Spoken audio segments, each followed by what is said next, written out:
झारखंड के पूर्व सीएम और भाजपा विधायक दल के नेता बाबूलाल मरांडी ने मंगलवार को कहा कि हजारीबाग में रुपेश हत्याकांड के विरोध में 17 फरवरी को राज्य भर में मशाल जुलूस निकाला जाएगा और हेमंत सरकार का पुतला दहन किया जाएगा। गौरतलब है कि झारखंड के हजारीबाग जिले के बरही में बीते दिनों सरस्वती पूजा के विसर्जन के दौरान दो पक्षों के बीच उत्पन्न विवाद के बाद एक युवक रुपेश पांडे की पीट कर हत्या कर दी गई थी। इस मामले में बीजेपी लगातार सरकार पर हमला बोल रही है। मंगलवार को दुमका के परिसदन में आयोजित प्रेस कॉन्फ्रेंस में पूर्व सीएम बाबूलाल मरांडी ने हेमंत सरकार के कामकाज पर भी सवाल उठाया और कहा कि सरकार के खिलाफ पार्टी लोकतांत्रिक ढंग से आंदोलन करेगी, जिसकी रूपरेखा तैयार की जा रही है।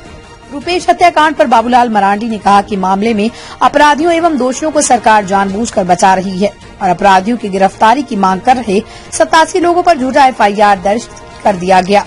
उन्होंने कहा कि रुपेश मॉब लिंचिंग का शिकार हुआ है, लेकिन सरकार के इशारे पर पुलिस ने मॉब लिंचिंग का केस दर्ज नहीं किया। उन्होंने कहा कि राज्य की हेमंत सरकार सिर्फ और सिर्फ खनिज संपदा को लूटकर अपनी तिजोरी भरने में लगी हुई है। दुमका से अगस्तीन हेम्ब्रम की रिपोर्ट। दूसरी घटना अभी बरही में हुआ रुपेश पांडे के साथ। वो भी लड़का जहां एक मोबाइल की दुकान में काम करता था और 6 तारीख को सरस्वती पूजा मूर्ति विसर्जन था, तो लड़के लोगों ने बुलाया, तो उसमें जा रहे थे तो रास्ते में मोटरसाइकिल उनको रोक करके पीट करके और मार दिया। और कार्रवाई करने के बजाय उसके बाद जो लोगों को पता चला, फिर लोग जुटे, तो कुल मिलाकर के 27 लोगों के ऊपर नेम्ड एफआईआर हुआ। हम 2 दिन पहले जब गए थे तो उस दिन तक मात्र 5 लोगों की गिरफ्तारी हुई थी। और पुलिस की ओर से जो बयान आया, कल या परसों आया बयान, वहां के विधायक ने भी, हजारीबाग के विधायक ने बताया और अखबार में भी छपा, उसको मॉब लिंचिंग मानती नहीं।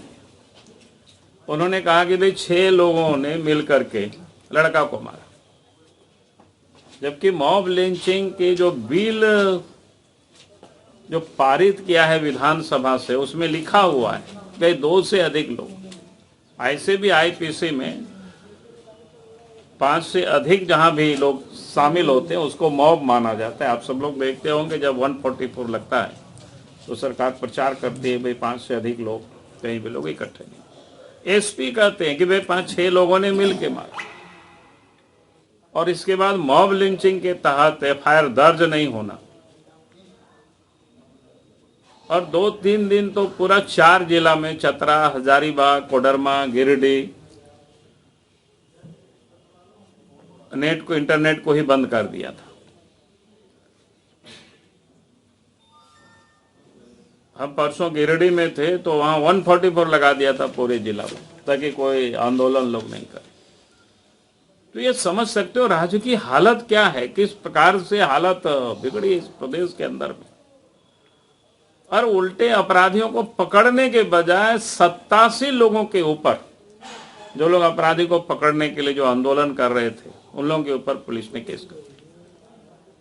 और अंदर खाने बात करते हैं कि भाई समझौता कर लो, आगे आंदोलन बढ़ाओगे तो फिर आप सब लोगों को भी जेल जाना पड़ेगा।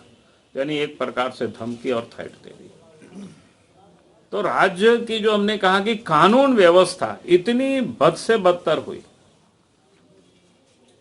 फिर जब 2019 पहले रघुवर दास की सरकार थी तो मानो लग रहा था कि झारखंड में उग्रवाद पूरी तरह से, करप्शन की स्थिति, मतलब कोई भी दफ्तरों में बिना पैसा से काम नहीं होता है।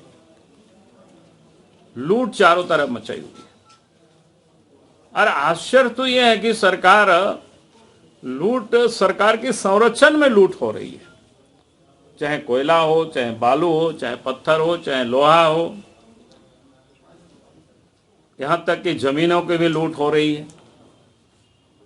तो आप समझ सकते हो कि राज्य की हालत क्या है। आए दिन संथाल परगना में तो पासिंग की जो रिपोर्टें आती हैं, आप सब लोगों ने भी छापते रहे होंगे या सोशल मीडिया में भी हम देखते हैं, ट्रक को कैसे पासिंग किया जाता है, वो किसी से छुपा हुआ नहीं।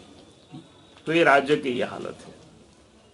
कल भी हम जामा में थोड़ा देर रुके थे, सिलंदा के पास एक होटल में, कुछ नौजवान लोग आकर, ऐसे ही हम रुक गए थे थोड़ा ये लोग कह रहे थे कि थोड़ा सा देर से आइएगा, तो हम सोचे कि चलो चाय पी ले। तो कोई लड़के लोग आया तो बताया सर बगल में जो नदी है वहां से 100 ट्रकें रोज बालू पार होती है। मुझे सुन के आश्चर्य लगा कि क्या हो रहा है इस राज्य में। सारे लोग लूट में लगे हुए, और लूट को भलाई कैसे रोकेंगे जो खुद ही मुख्यमंत्री इलीगल काम करते। आप सबको पता होगा पिछले दिनों मुख्यमंत्री ने अपने नाम से रांची जिला के अनगढ़ा में खनन पट्टा लिया। भाई ये बिल्कुल कोड ऑफ कंडक्ट है, उसके विरोध है। भारत सरकार के गृह मंत्रालय ने जो जारी किया है, और इस सरकार में नहीं पहले से ही, और लोक सेवकों के लिए, उसमें से मंत्री भी, मुख्यमंत्री भी, चाहे केंद्र सरकार के राज्य सरकार के, सबके ऊपर ये लागू होता है। लेकिन उस कोड ऑफ कंडक्ट का भी उल्लंघन किया। तो जो व्यक्ति खुद कानून का उल्लंघन करके अपने नाम से खनन पट्टा कराते हो, मैं उनके शागिर्दों की चर्चा नहीं करना चाहता हूं, क्योंकि तो उसमें तो कई लोग हैं उस शागिर्द में शामिल, तो उनसे आप लीगल कैसे उम्मीद कर सकते कि लीगल काम होगी।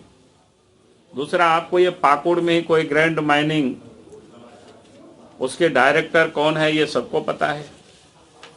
पिछली सरकार ने उसके ऊपर भी जो इलीगल जो माइनिंग हुई उसके लिए उन्होंने जुर्माना लगाया, और जुर्माना लगाने के बाद फिर लोग कोर्ट गया, फिर असेसमेंट हुआ, शायद थोड़ा कम हुआ, 8 करोड़ या कोई समथिंग का, और उसके बाद ये लोग कोशिश कर रहे हैं सरकार। दमदार निर्माण का भरोसा लाल स्टील TMT बार्स, हर निर्माण के लिए उपयोग। लाल स्टील TMT बार्स, रिश्ता मजबूती का।